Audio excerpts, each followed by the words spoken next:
Welcome to my channel. ഞാൻ ഇന്ന് ഗോതമ്പ് പൊടി വെച്ചിട്ടുള്ളൊരു ഉണ്ണിയപ്പത്തിൻ്റെ റെസിപ്പിയുമായിട്ടാണ് വന്നിരിക്കുന്നത്. ഗോതമ്പ് പൊടിയും പഴവും ഉപയോഗിച്ചിട്ടാണ് നമ്മളിത് ഉണ്ടാക്കുന്നത്. നല്ല സോഫ്റ്റ് ആയിട്ടുള്ളൊരു ഉണ്ണിയപ്പമാണിത്. കഴിക്കാനും നല്ല ടേസ്റ്റാണ്. അതിനു വേണ്ടി 2 കപ്പ് ഗോതമ്പ് പൊടി ഞാൻ അളന്ന് വെച്ചിട്ടുണ്ട്.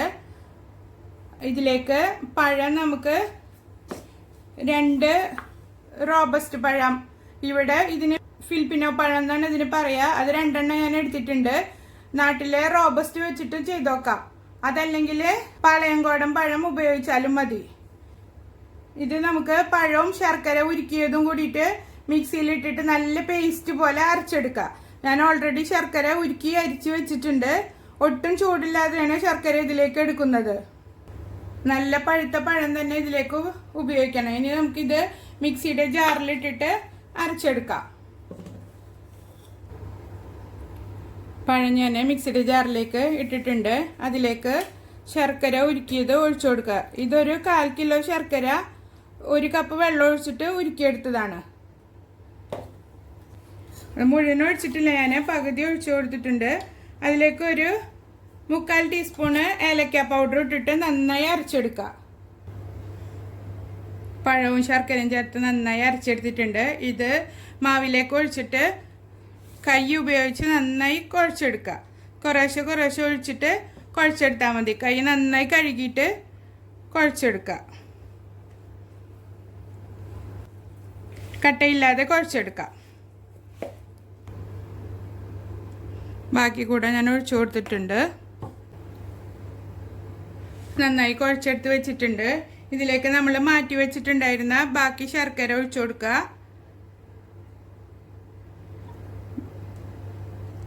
എന്നിട്ട് വീണ്ടും നന്നായി കലക്കിയെടുക്കുക.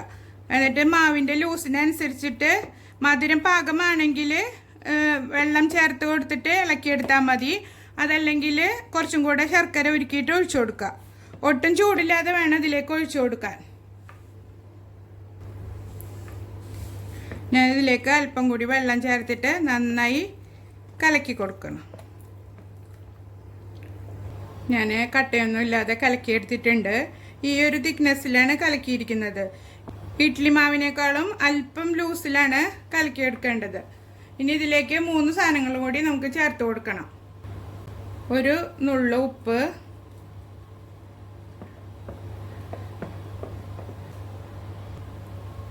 ഒരു ടേബിൾ സ്പൂണ് നെയ്യ്, 1 ടേബിൾ സ്പൂണ് പഞ്ചസാര.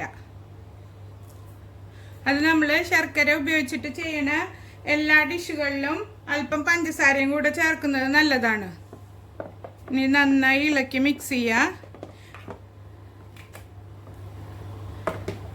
2 കപ്പ് ആട്ടപ്പൊടിയും ഒരു 2 പഴവും 1/4 കിലോ ശർക്കരയാണ് ഇതിലേക്ക് മെയിനായിട്ട് വേണ്ട സാധനങ്ങൾ.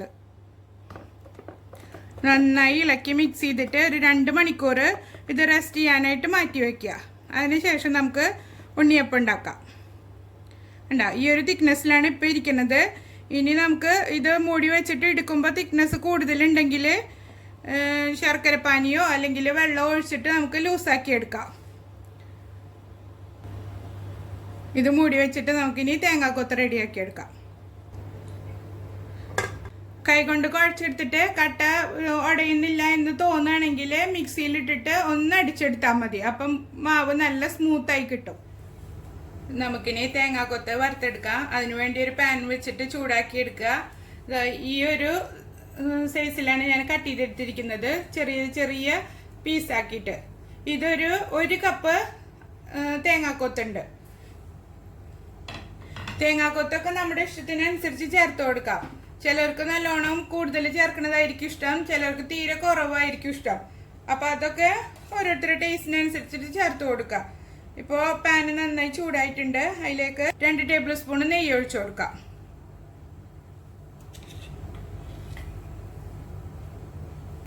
നെയ്യ് ചൂടായതിലേക്ക് തേങ്ങാക്കൊത്ത് ഇട്ട് കൊടുക്കുക. എന്നിട്ട് നന്നായി ഒരു ലൈറ്റ് ഗോൾഡൻ കളർ ആകുന്നത് വരെ വറുത്തെടുക്കാം.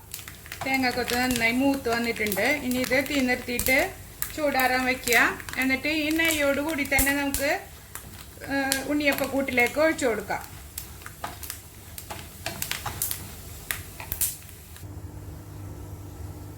തേങ്ങാക്കൊത്ത് കൂട്ടിലേക്ക് ഒഴിച്ചു കൊടുക്കാം. നന്നായി ഇളക്കി മിക്സ് ചെയ്ത് കൊടുക്കുക. ഇതിപ്പോൾ ഞാൻ കലക്കി വെച്ചിട്ട് 2 മണിക്കൂർ കഴിഞ്ഞിട്ടുണ്ട്. തേങ്ങാക്കൊത്ത് ഞാൻ അപ്പം ഉണ്ടാക്കുന്ന സമയത്താണ് വറുത്ത് ചേർത്തത്. നിങ്ങൾക്ക് വേണമെങ്കിൽ ഫസ്റ്റിലേക്ക് നമ്മൾ കലക്കി വെക്കുമ്പോൾ തന്നെ തേങ്ങാക്കൊത്തും വറുത്ത് ചേർത്തിട്ട് റെസ്റ്റ് ചെയ്യാൻ വയ്ക്കാം. അതായത് മാവിൻ്റെ തിക്നെസ് ഇതാ ഇങ്ങനെയാണ് ഇരിക്കുന്നത്.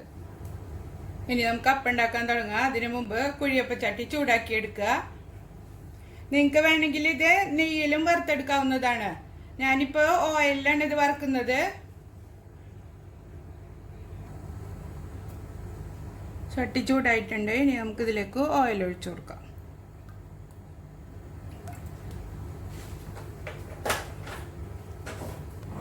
ഓയിൽ നന്നായി ചൂടായിട്ടുണ്ട്. ഇനി നമുക്ക് മാവ് കുറേശ്ശെ കോരി ഒഴിച്ചിട്ട് അപ്പം ഉണ്ടാക്കിയെടുക്കാം. തീ മീഡിയം ഫ്ലെയിമിൽ വെച്ചിട്ട് വേണം ഉണ്ടാക്കിയെടുക്കാൻ.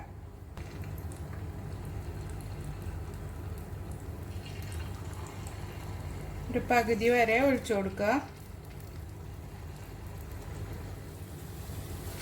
ഒരു സൈഡ് നന്നായി മൂക്കുമ്പോൾ അപ്പുറത്തെ സൈഡ് മറിച്ചിട്ട് കൊടുക്കുക. ഇത് വെന്ത് കഴിഞ്ഞാൽ തന്നെ ചട്ടിയിൽ നിന്ന് വിട്ട് വരികയും ചെയ്യും. ഒരു സൈഡ് മുരിഞ്ഞ് വന്നിട്ടുണ്ട്. കണ്ട തന്നെ വിട്ട് വന്നു തുടങ്ങിയിട്ടുണ്ട്. ഇത് മറിച്ചിട്ട് കൊടുക്കുക. നല്ല സോഫ്റ്റ് ആയിട്ടാണ് ഇപ്പം തന്നെ ഇരിക്കുന്നത്. നമ്മളിതിനെ മറിച്ചിടുമ്പോൾ തന്നെ മനസ്സിലാവും. ഇതിൽ ബേക്കിംഗ് സോഡയോ ബേക്കിംഗ് പൗഡറോ ഒന്നും നമ്മൾ ചേർത്തിട്ടുമില്ല.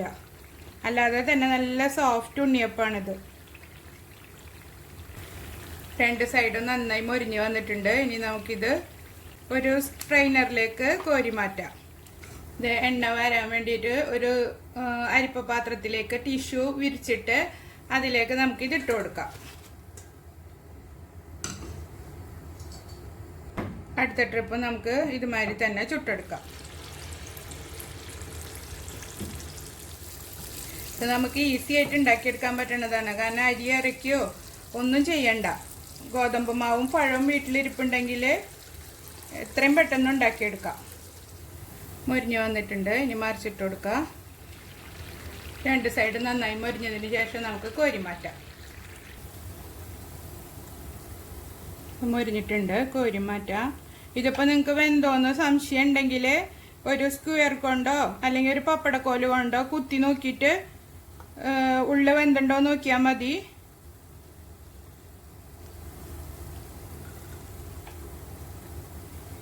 ഇതെല്ലാം കോരി മാറ്റിയിട്ട് ബാക്കി മാവും ഉണ്ടാക്കിയെടുക്കാം.